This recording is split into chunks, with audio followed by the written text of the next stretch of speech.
Welcome to this session.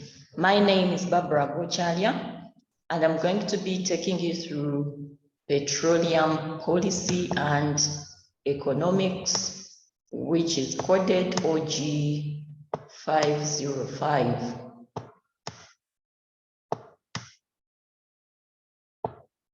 Right. So let's look at our very first chapter. And this is the introduction to petroleum economics. Now, petroleum is basically a term that comprises of naturally occurring hydrocarbons. In other words, hydrogen plus carbon, if we are to go in the chemistry, right? So the hydrocarbons basically, the hydrocarbons basically are the ones that make up the oil and the natural gas, right?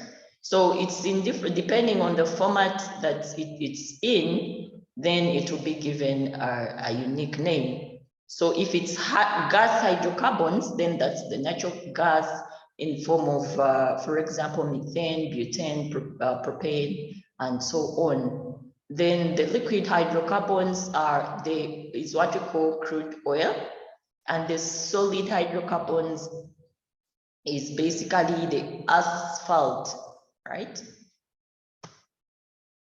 So looking at the energy conversions, it's important to know these measurements. When we talk about 1 barrel of oil, 1 barrel of oil is made up of 42 United States gallons, which is approximately 159 liters. So when we talk about a barrel of oil, it's basically 159 liters, or what we call, or an approximate of 42 United States gallon. Then when we talk about 1 cubic meter, it will be 35.315 cubic feet, which is approximately 6.2898 barrels, right? So 1 ton of crude oil is approximately 7.3 barrels. And let's briefly look at the history of exploration and production. So exploration and production began in the 1700s, right? Where we see Abraham Gesner perfecting the art of paraffin distillation, and thereafter this triggered a massive worldwide boom in oil production, where we had centers of oil production. For example, the famous gushers in California in the 1900s. So this oil, or the petroleum, has a number of uses, one of which is a source of fuel. It is used as a source of fuel. That fuel, for example, that we see on petrol stations, that is the petroleum, one of the uses of petroleum. It can also be used to produce or to manufacture products like CDs, compact discs, right? DVDs, plastics, fertilizers and pesticides, food additives, all those are products of petroleum. Then also dyes, detergents, all those are products of petroleum. So let's look at the main producers of petroleum. We have the OPEC, Organization of the Petroleum Exporting Countries. That is a group of 13 countries that produce 36% of the world's oil and 32 million barrels of oil per day. So among the OPEC countries, the biggest producer is Saudi Arabia, although Iran, United Arab Emirates, Kuwait, and Venezuela are also named suppliers. Then we also have other oil producers and oil petroleum producers, and these are in what you call the OECD Organization for Economic Cooperation and Development that practically produces 24% of all the oil, or 21 million barrels per day. And this OECD is made up of countries like Mexico, United States, Canada, and then the UK. And we know that United States, America, and United States, Mexico, and Canada, those are countries of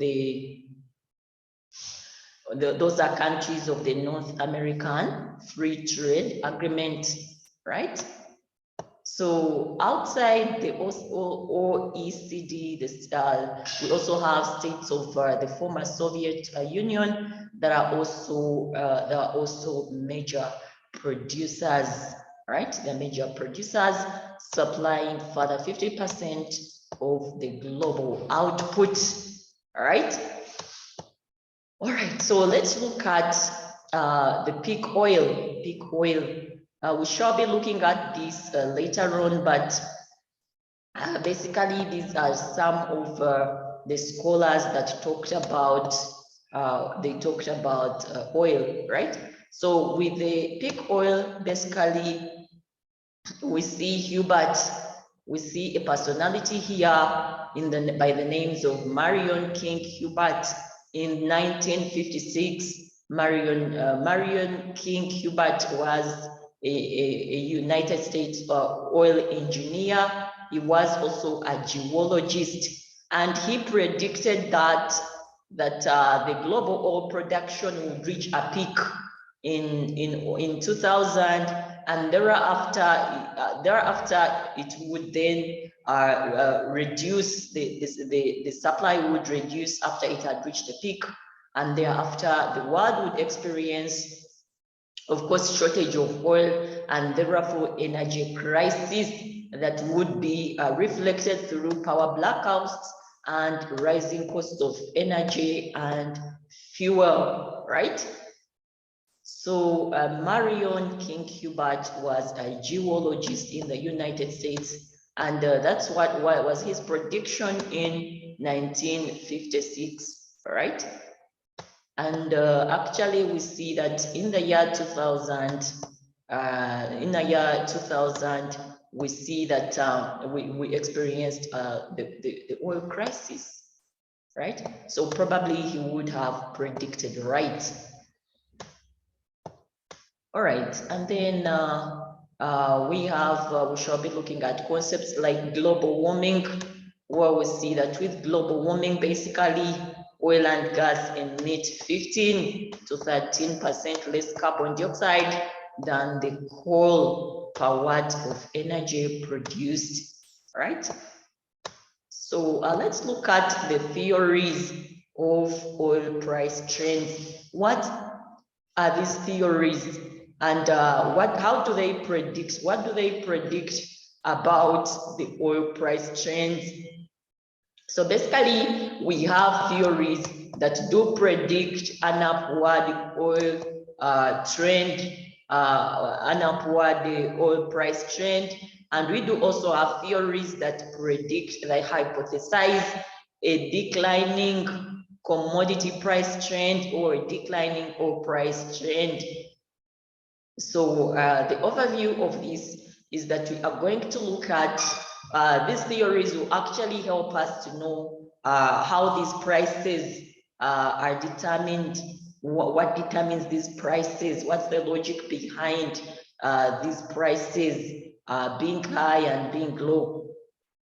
So we are going to look at the determination of the price on the world markets by OPEC, and then thereafter we shall look at the old structuralist school that was propounded by Prebisk and Singer, and these ones hypothesized a declining commodity price trend. They hypothesized a declining commodity price trend, and thereafter we shall be looking at the hypothesis of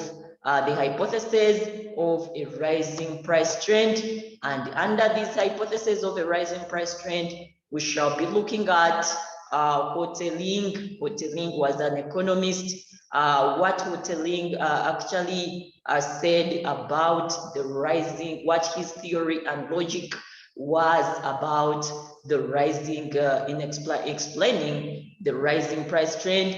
We shall also look at the Malthusian theory, and also we shall also look at the Hubert's peak oil hypothesis, and thereafter we shall look at empirical evidence.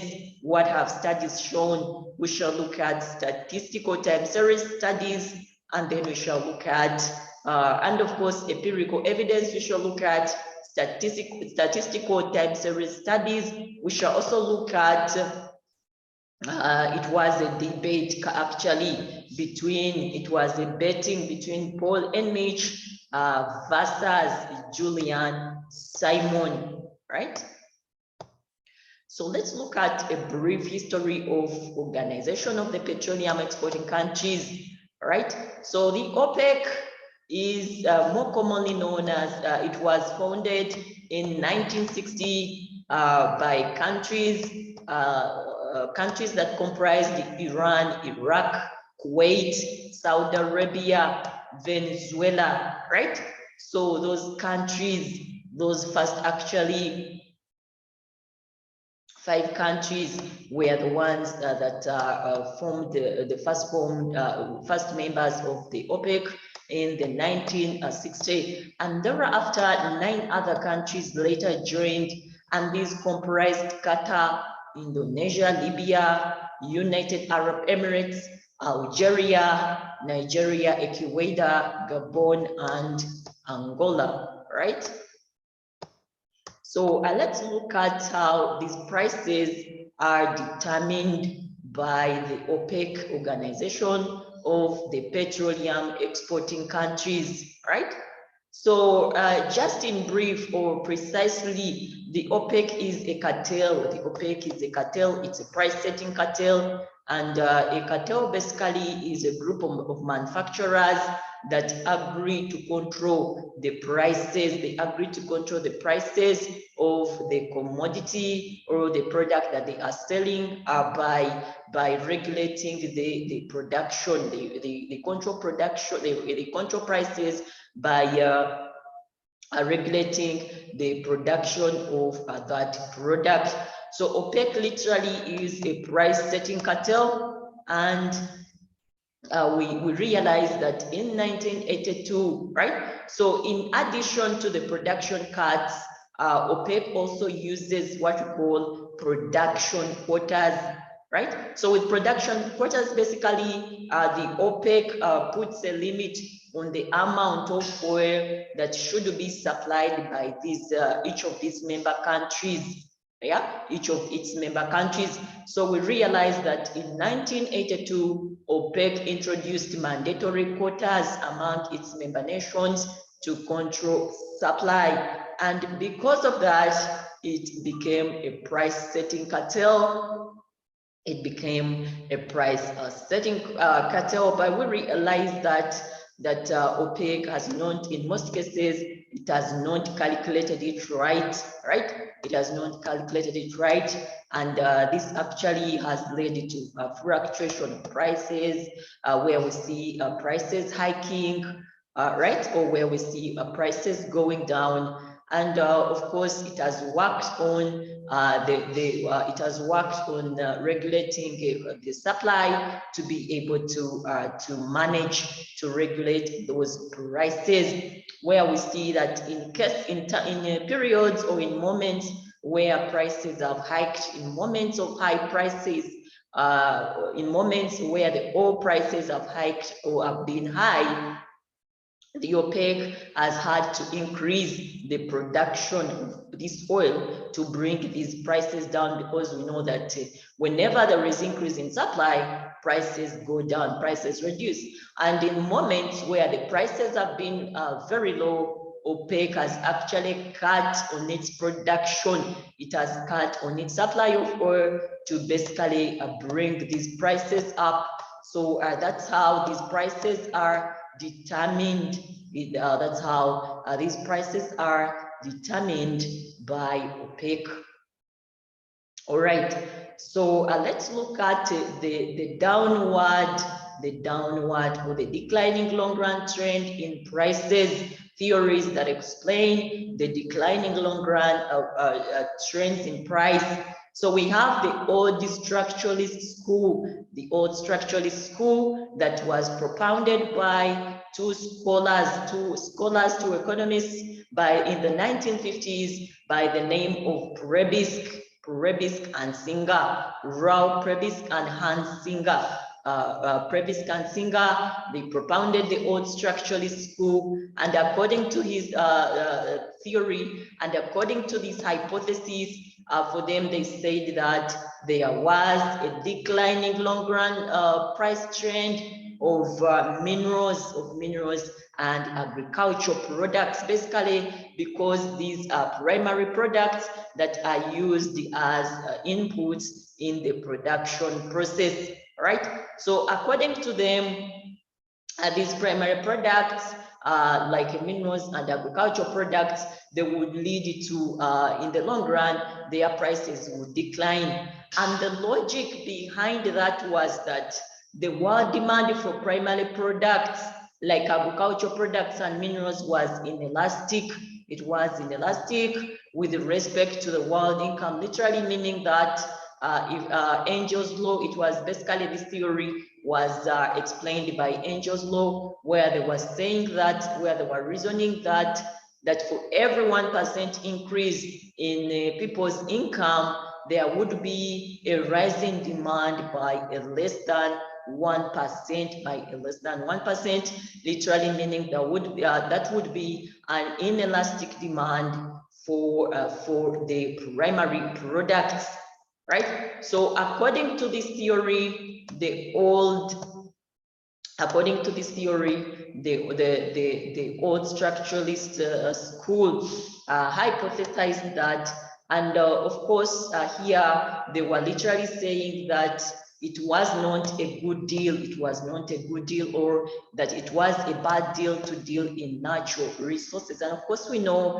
that oil is a natural resource, right? So for them, it was rather they encouraged countries to industrialize and deal in manufactured products, right? So that was their policy option. Or advice. And in this case, Prebisk and Singer, they were discouraging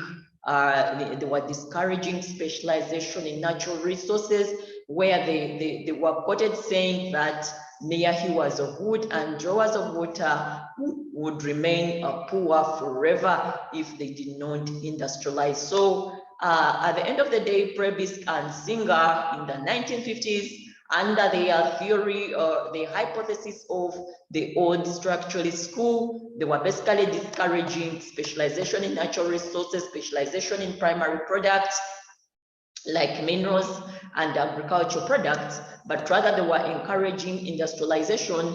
And they said that this would be possible or favorable where these developing countries were having free trade without trade tariffs. All right. So let us look at the import substitution industrialization policy. The import substitution industrialization policy, basically, this was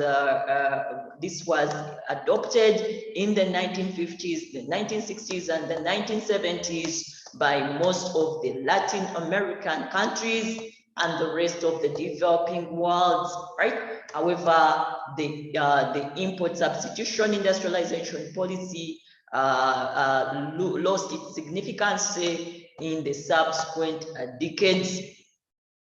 Right, so that was all about the old structuralist school and Prebisk and Singer in the 1950s. That was their prediction or hypothesis for the declining price trends, commodity price trends. So let us look at the hypothesis of the rising price trends, And in this particular case, we are actually concentrating on petroleum, it being a natural resource. So let us look at Hoteling's hypothesis. Hoteling was an economist, right? So we shall look at Hoteling's hypothesis of the upward, long run upward trend of upward price trend of commodities, in this perspective, oil. And also we shall look at the Malthusian theory on population growth, right? So let's look at Hoteling's hypothesis of the long run rising price trends of commodities. So according to Hoteling, he basically stipulated two items that he talked about. First of all, he talked about non-perishable, non-renewable resources. He talked about non-perishable, non-renewable resources, and here he talked about the deposits in the Earth's crust. He said that the deposits in the Earth's crust were fixed in total supply. And in this perspective, we can look at it in the perspective of oil, in the perspective of petroleum, where we see that petroleum is a depletable natural resource that is fixed in supply. Of course, we know that non-renewable resources are fixed in supply, and they are not regenerated. And as a result, in the long run, they will get depleted, they will get exhausted, they will run out, right?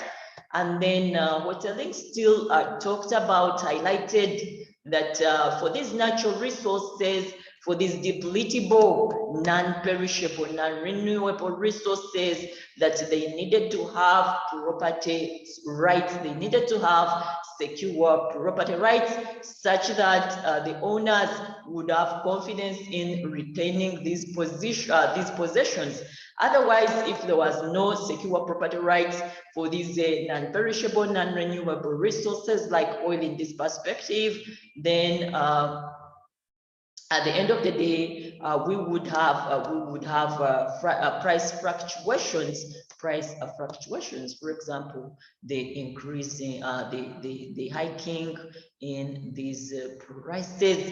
So, of course, when he was talking about secure property rights, he was excluding scenarios of private oil companies that may fear their contracts being abrogated, or their holdings are being nationalized. He also excluded cases where warlords competed over physical possession of the resource, what we basically call geopolitics. And according to Hoteling, he said that if these property rights are not secure, right? If the property rights are not secure, then these owners of these natural resources, for example, oil, they would actually, it would stimulate them, it would make them to pump this oil quickly, because they know they don't have secure property rights. And of course, at the end of the day, in the long run, of course, we shall have a depletion of these resources, and of course, the supply, a reduction of the supply will lead to increase in the prices of these resources like oil in this perspective. So also this, of course, can be explained. Of course, he talks about geopolitics. He talks about scenarios of geopolitics as well, which actually negatively affect the supply of oil, of natural resources, of natural depletable, non-renewable resources like oil. And here we see events like in 1973 to 1979, where we had sharp rise in prices, where we had sharp rise in price on oil prices, and of course this was brought about insecure property rights, where these companies from where these Western oil companies were operating in the developing countries, and they had a fear that these developing countries would nationalize their reserves, right, within their borders. So they ended up pumping out this oil quickly for fear of these developing countries where these resources were located, of nationalizing these reserves. And of course, this in the long run led to the low supply of oil. Of course, this depletion of this oil supply, and thereby leading to the oil prices increasing or hiking, right? And also we experienced the oil price shocks in the 1970s, right? In the 1970s, in 1970, between 1973 to 1974, and between 1979 to 1980. And these oil price shocks in the 1970s were basically explained by geopolitical disruptions. Geopolitical disruptions here, where it means, for example, we shall have countries fighting, of course, fighting for those oil reserves, yeah? Those oil reserves wars basically that are basically in wars that are between these countries fighting for these oil resources. That is the geopolitical disruptions. Then we realize that the Yom Kippur War and the Arab oil embargo and the revolution of Iran and the fall of the Shah, those were geopolitical disruptions, where we see that the Arab oil producing countries were putting oil embargoes to countries that supported Israel. Of course, the Yom Kippur War and the Arab oil embargo, it was a war between Israel and the Arab oil producing countries. It was a war between Israel and the Arab producing countries that that started in 1973. It occurred in 1973, and of course these were basic startups of geopolitical disruptions. Now, of course, these ones, these geopolitical disruptions, they negatively affect the supply of oil, of course, and at the end of the day, we shall have oil prices increasing or hiking. Then other less common explanation about the increasing oil price shocks, increasing or rising long-term trends of prices of oil can also be explained by excessively easy monetary policies that we shall look at later on, right? So basically, Hoteling's talked about that was Hoteling's logic, and according to Hoteling, the third proposition that he puts across in his logical hypothesis or thinking was that these fixed deposits were easily accessible. That was his assumption.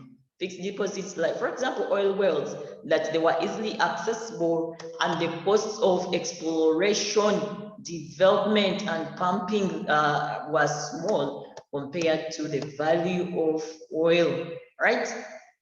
And according to Hoteling in 1931, he deduced from these assumptions the theoretical principle where he said that the price of oil in the long run should rise at the rate equal to the interest rates, right? And he said that if the value of oil in the ground is not expected to rise in the future, then the owner had an incentive to extract more of it today, so as to earn his interest on his proceeds, right?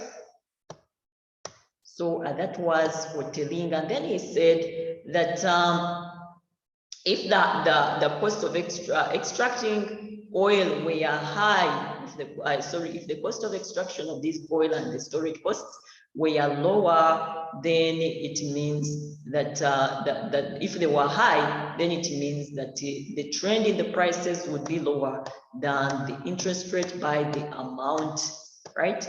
And if there was a constant convenience yield from holding inventories, then the trends in the prices would be higher than the interest rates by the amount. So That was Hoteling's hypothesis or prediction about the long run rising price trends of oil, the long run rising price trends of oil. Practically, he talked about depletable, non-perishable, non-renewable resources. Of course, oil falls under that category, and us looking at us being in the petroleum policy and economics class, we shall basically concentrate on petroleum as the natural resource. And of course, we know that it is non-renewable and it is depletable. It is depletable and non-perishable. So that was Hoteling's logic of explaining the long run price, the long run oil price trends. Now let's look at the second theory that explains the long run rising price trends of oil, right? Of course, these scholars were talking about different. They were being general, but for us, we are using their theories to actually explain the prices, the long run price trends of oil. So let's look at the Malthusian theory. The Malthusian theory that was propounded by Thomas Malthus in 1798. So according to the Malthusian theory, Malthus talked about population. He talked about population, and according to him, he said that population was growing at a geometric rate. That population was growing at a geometric rate, whereas resources were growing, were increasing. He said that population was rising at a geometric rate, whereas the resources were rising at an arithmetic rate, literally meaning that population was increasing at a higher rate than the resources. And he expressed first fears of environmental scarcity, where he said that if nothing was made, then the demand would exceed the supply. In other words, the supply, the population would be more than the resources available. And of course, he said that at the point where the population would be equal to the resources, that point of equilibrium, it would be a point of crisis. It would be a point of crisis where people would be eating to survive, where people would just be eating to survive. And beyond that point where the population would be greater than the resources available, that point there where the population would be greater than the resources available, people would die of starvation. People would starve of hunger, and they would starve of not having food, and they would die of hunger. And Malthus went ahead to put across explanations and policy options where he advised, or where he said that in order to prevent this, he talked about the positive checks and the preventive checks. He talked about the positive checks and the preventive checks. For the positive checks, he meant the natural factors.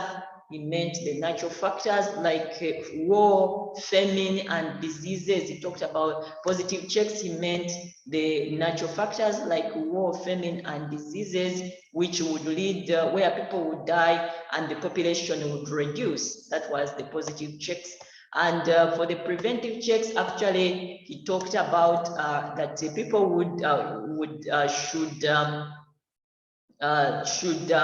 should not really give birth to many children.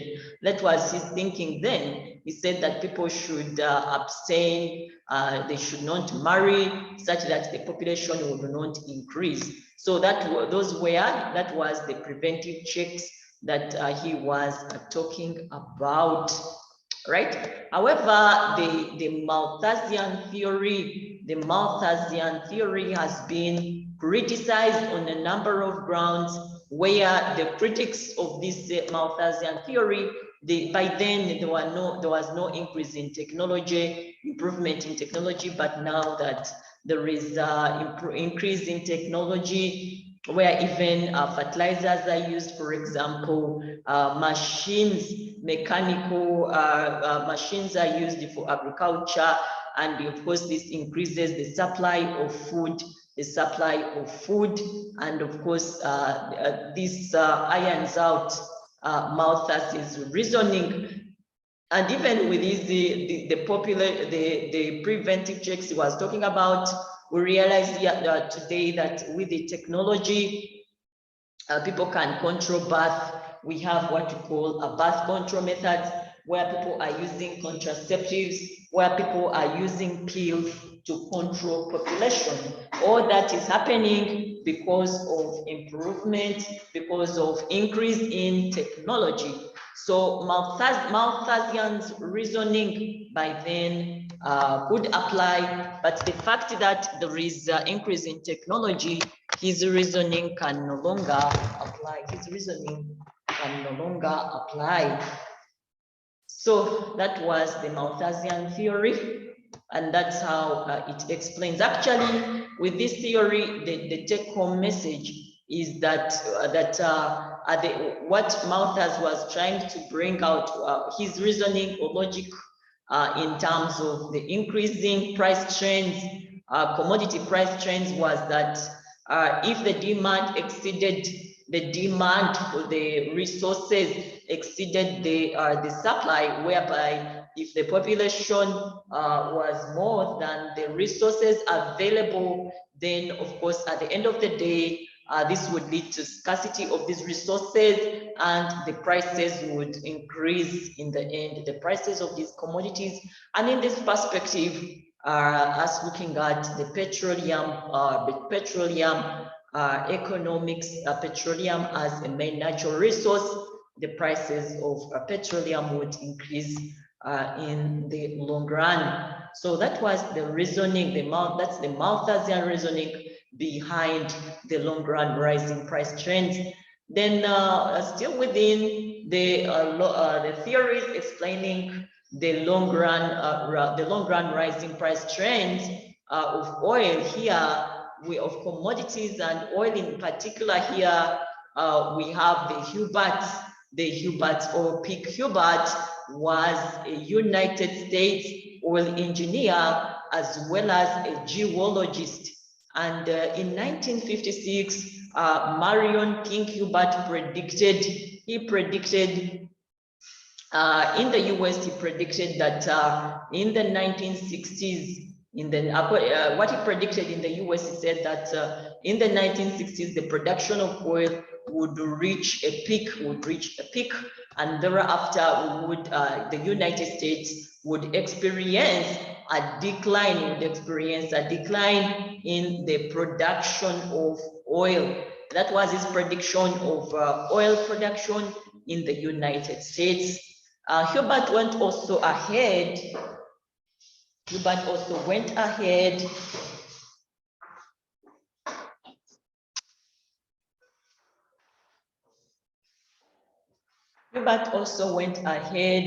to make predictions about the peak oil worldwide, what we call Hubert's peak global, whereby he said that globally the oil production would reach a peak in 2000, and thereafter the production would begin declining, and actually that thereafter the 2000, the production would begin declining, and the world would experience crisis, energy supply crisis, whereby it would be reflected in power blackouts and rising oil prices, power blackouts and rising oil prices. right? So actually, we realized that in the period 2000 to 2008, the world experienced what we call the oil price shocks, whereby the oil prices went up. So Hubert could have been right in his prediction and in his reasoning. So practically, that is Hubert's peak, Hubert's oil peak, and that is his theory, how his theory explains the long run oil price, long run increase in the oil price trends. All right, so let us look at empirical evidence where we see theoretical, strong theoretical arguments on both sides, some of them explaining, some of them debating that the upward trend, and others debating for a downward trend of oil prices, of oil or commodity prices. All right. So what is the overall statistical trend in the commodity prices in the long run? So here we realize that some authors find a slight upward trend in the long run, a slight upward commodity trend in the long run, whereas others find a slight downward trend in the long run. However, studies that have been written after the 1970s show a boom, right? They show a boom, and they found an upward trend and of commodity prices. And however, also studies that were written after the 1980s found a downward price trend of commodities, a downward price trend of commodities. So empirical studies actually what they show between 1969 to 1969. These empirical studies have shown a long-run downward trend of commodity prices, and between from 1970 to 2010, these empirical studies have actually shown an upward rising price trend, and from there onwards, we do not have a clear stand of what the price trends of commodities are. So let us look at other scholars here that also we are talking about the price trends here, right? So let's look at Malthusians, the Malthusians versus the cornucopians, the Malthusians versus the cornucopians. So the Malthusians, of course, these were scholars that were supporting Thomas Malthus's theory that was explaining the long run rising price trends, that was explaining the long run rising price trends.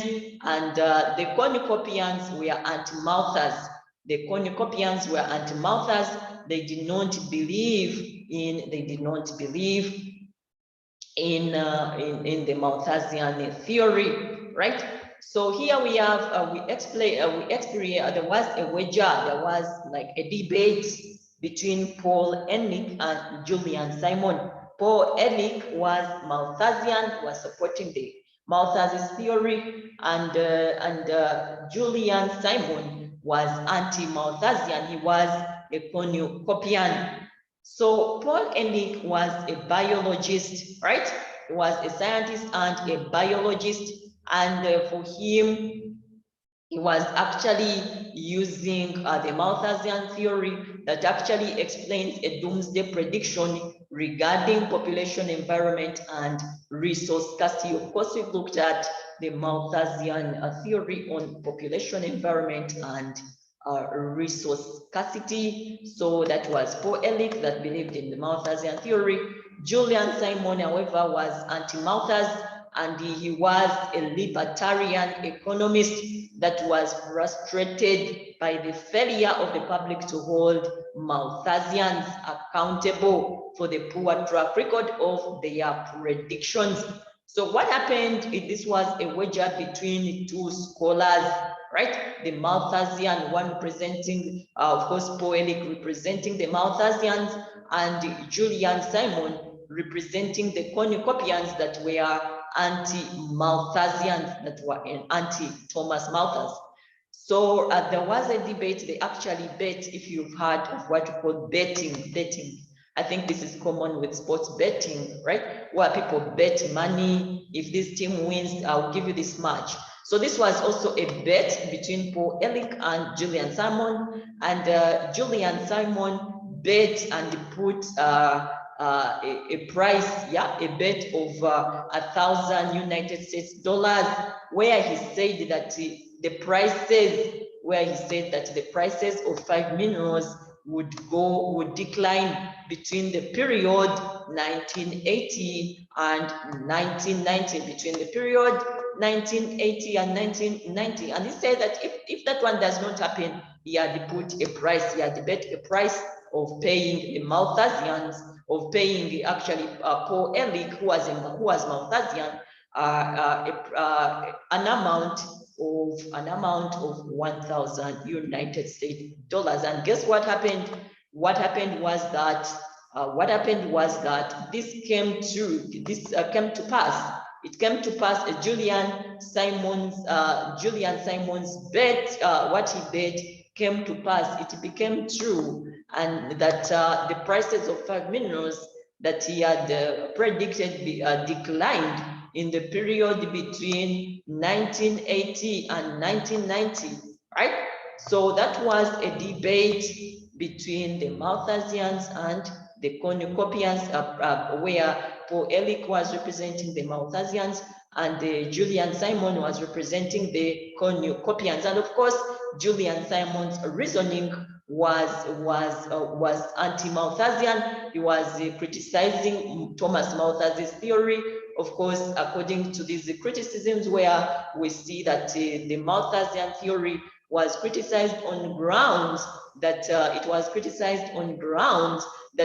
with the technology, with increasing technology, of course, this theory, the Malthusian theory, could not go further, could not apply. And the other reasoning for Julian Simon was that that there was technology improvement, and that people reduced consumption. He said that people reduced consumption, right, as their income rose. So that was basically the debate between the wager between the Malthusians and the cornucopians.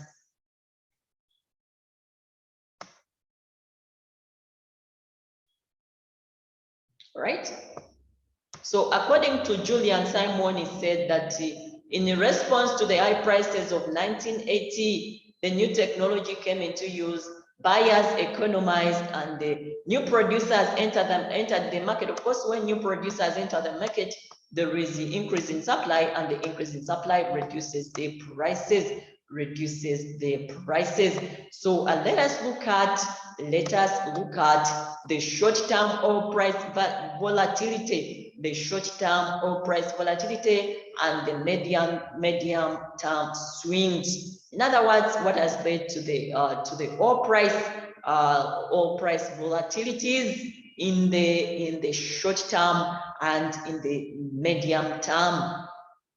So these oil price volatilities have been caused by a number of factors, and these are basically low short-run elasticities, inventory moderate volatility, the cobweb cycle, the monetary influences, the 2008 oil spikes, and the speculators, right? So let us look at each of these causes of the short-term and medium-term oil price volatilities, right? So first of all, let us look at the low elasticities. These low elasticities of supply and demand with respect to the prices of oil. When we talk about low elasticity, we mean that a big change with the low elasticity. Basically, it means inelastic supply.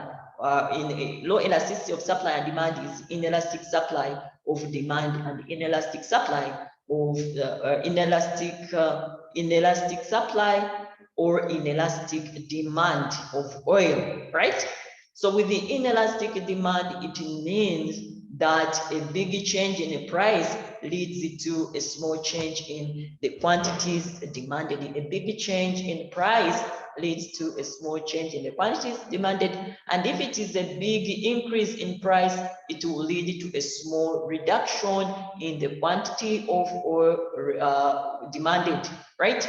So in this perspective, the elasticities of supply of oil are low, and the elasticities of supply and demand of oil are low, can be low, basically because in the short term or in the short run, for example, we have a few oil producers that are controlling the oil production and the prices, like the OPEC, right? So practically, that what will happen is that they will be controlling the price, and in that perspective, we shall have an inelastic supply of oil, inelastic demand of oil, whereby even if they increase the price, the reduction in the quantity of oil demanded will be less. So this curve here that I can call A, or that curve or that graph there that I can call A, and if I can call this one B, right? So this A, this graph here labeled A represents elasticities, which is basically elastic demand, and the graph B represents low elasticities, which is basically inelastic demand, right? So practically what happens here with the concept of elasticity, with the elastic demand, it means that a small change in the price will lead to a big change in the quantity demanded. For example, if it is a small increase in price, it will lead to a big reduction, if it is a small increase in price, it will lead to a big reduction in the quantity of oil demanded, right? In the quantity of oil demanded. And in this perspective, and of course, here with this graph A, it means that here we have got more oil producers. We have got more oil producers here. More oil producers, of course, increase in the number of more oil producers, it brings the price down. So practically here there is competition in terms of the many suppliers of oil. That's what it means, right? So here still with the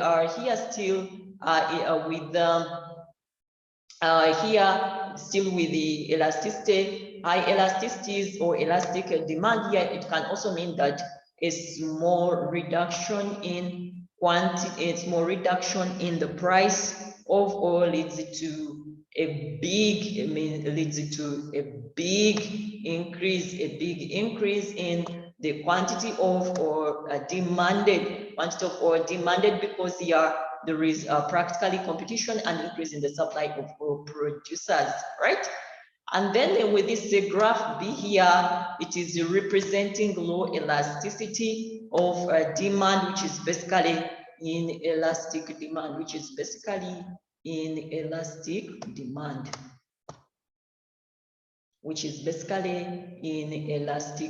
And here it means with inelastic demand, it means that a big change in the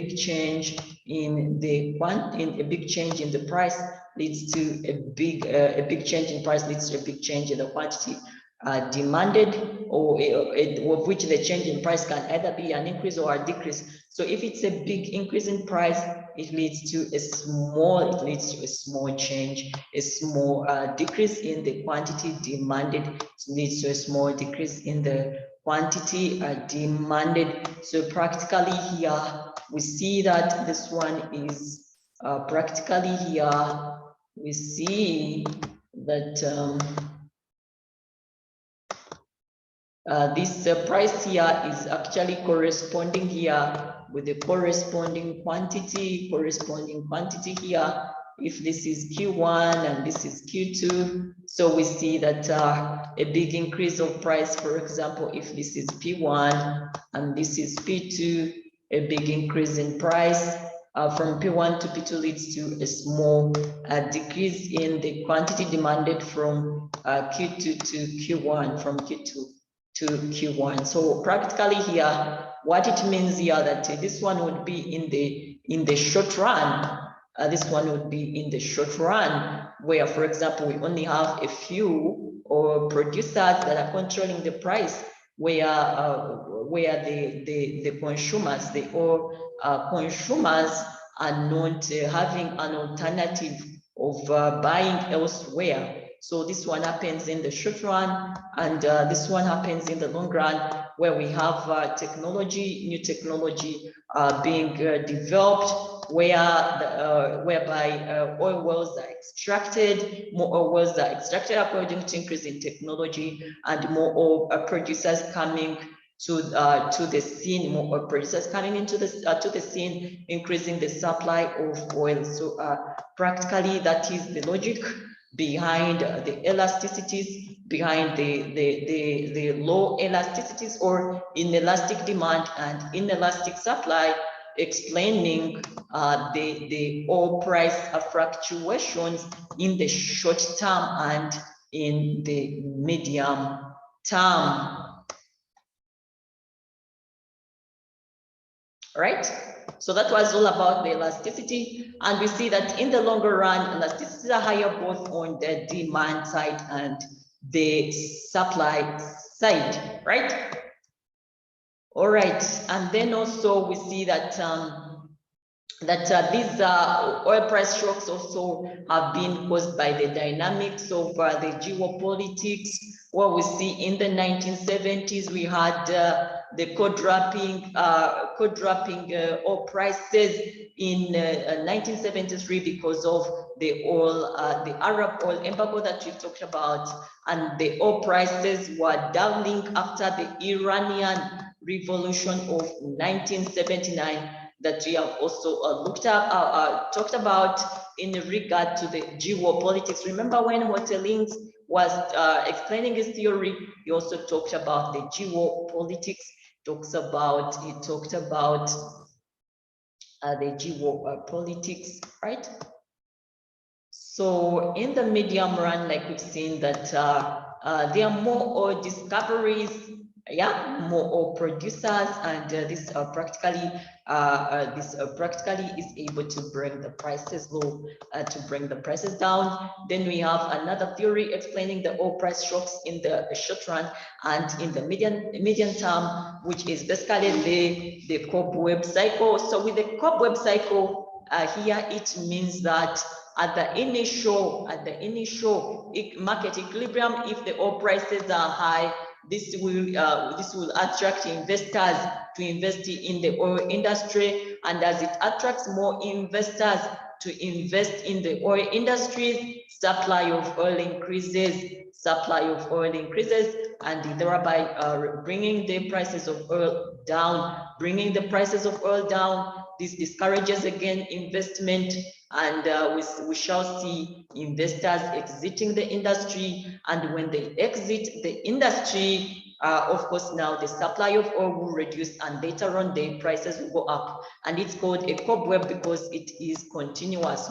It becomes a vicious cycle. A cobweb is like that. And it will never come to an end. It is a vicious cycle. So that's what we call the cobweb cycle, the cobweb theory that explains the short run, the short term, and the medium term oil price fluctuations. And then also another reason that explains the short run or the medium term or fluctuations are the monetary influences,